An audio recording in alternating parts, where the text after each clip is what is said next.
Godson Public School, Number 6, Surapet Main Road, Thirumal Nagar, Chennai 600099, Tamil Nadu. Sir, இந்திய வெளியுறவு கொள்கையை பற்றி பேசிக்கிட்டு இருந்தோம். அதில் முக்கிய பகுதியான இம்போர்ட் எக்ஸ்போர்ட்டு என்ன மாதிரியான ரோல் ப்ளே பண்ணுது அப்படின்னு பேசுகிறோம். ஏன்னா இது வந்து ரூபாயோட கனெக்ட் ஆகுது.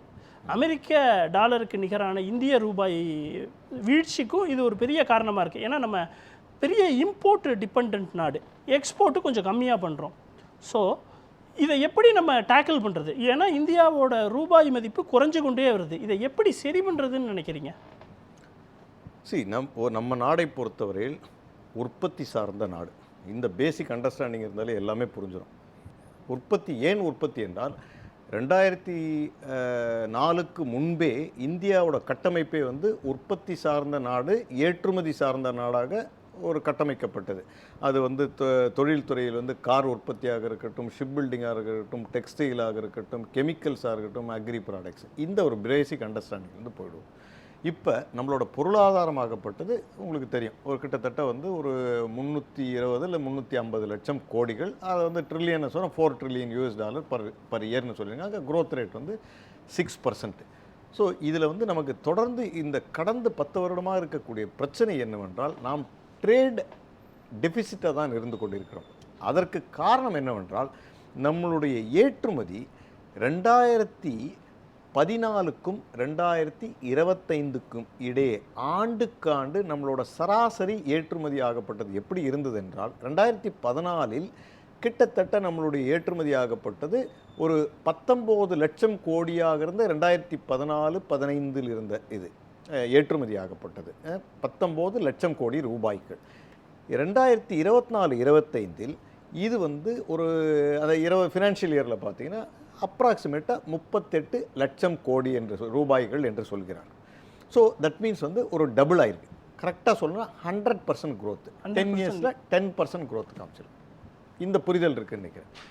இப்போ 2004க்கும் 2014க்கும் இடையே, தட் இஸ் வந்து ப்ரீ பிஜேபி பீரியடுக்கு இடையே பார்த்தீங்கன்னா, நம்மளோட 2004இல் ஆண்டுக்காண்டு இருந்த ஏற்றுமதியாக சொல்லப்படுவது சராசரியாக 3.5 லட்சம் கோடி, 3.5 lakh crore rupees-ஆக இருந்த நம்மளோட ஆண்டுக்காண்டு ஏற்றுமதி ஆகப்பட்டது 2014 வரும்போது கிட்டத்தட்ட நம்மளோட ஆண்டுக்காண்டு ஏற்றுமதி என்று சொல்லப்படுவது 20 லட்சம் கோடி ரூபாயாக இருந்தது. தட் மீன்ஸ் வந்து கிட்டத்தட்ட வந்து ஒரு 6 மடங்கு, 5.5லேருந்து 6 மடங்கு இருக்குது, 600% க்ரோத்து.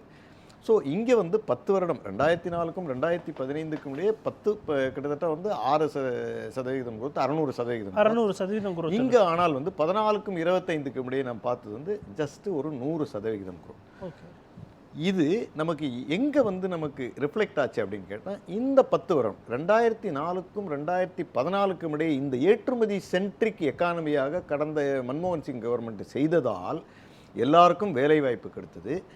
எஃப்டிஐ தொடர்ந்து வளர்ந்து கொண்டே இருந்தது. ஓகே, அது மட்டுமல்ல, உங்களோட இன்ஃப்ளேஷன் கண்ட்ரோல். ஏற்றுமதியில் இந்தியா கடந்த 10 ஆண்டுகளில் குறைஞ்சிருக்குன்றீங்க.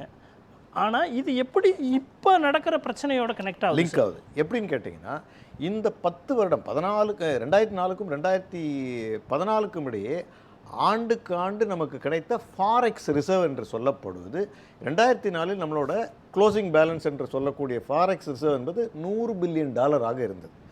2014 விட்டு செல்லும்போது நம்மிடம் இருந்த கையிருப்பு ரிசர்வ்ஸ் என்று சொல்லப்படுவது கிட்டத்தட்ட $300 பில்லியன் சேமிப்பு இருந்தது. அதனால் பொருட்கள் இறக்குமதி செய்வதில் எந்த சிக்கலும் வரவில்லை. இப்போ ஃபாரெக்ஸ் ரிசர்வ் குறையுதா? அதுதான் சொல்ல வரேன் நான். இப்போ 2014க்கும் 2025க்கு இடையே நம்மளுடைய அந்த 300 பில்லியனாக இருந்தது, இன்று நம்மிடம் இருப்பது சராசரியாக இருப்பது க்ளோசிங் பேலன்ஸ் என்று சொல்லப்படுவது $650 பில்லியன். தட் இஸ் $100 பில்லியன் இருந்தது 10 வருடத்தில் $300 பில்லியன் மாறியுள்ளது. ஆனால் 2014இல் கிட்டத்தட்ட நம்மகிட்ட இருந்த அந்த $300 பில்லியன் அப்போ 3 மடங்காக இருக்குன்னு நம்மகிட்ட எவ்வளோ இருந்திருக்கணும்? குறைந்தபட்சம் நம்மிடம் இருந்திருக்க வேண்டியது $900 பில்லியன் இருந்திருக்க வேண்டும். ஆனால் இன்று நாம் கையிருப்பில் வைத்திருப்பது $690 பில்லியன். நேற்று பார்த்த செய்தி என்ன சொல்கிறது என்றால் ஆர்பிஐ தங்கத்தை விற்றதாகவும் $8 பில்லியன் அவசரமாக பணம் தேவைப்படும், வர 3 மாதத்தில் ஃபர்டிலைசர் இறக்குமதி செய்ய வேண்டும், பெட்ரோல் இறக்குமதி செய்ய, விவசாயம் ஆரம்பிக்கும் போது மான்சூன், இதற்கெல்லாம் இவர்களிடம் ஒரு பயம் வந்திருக்கிறது. ஸோ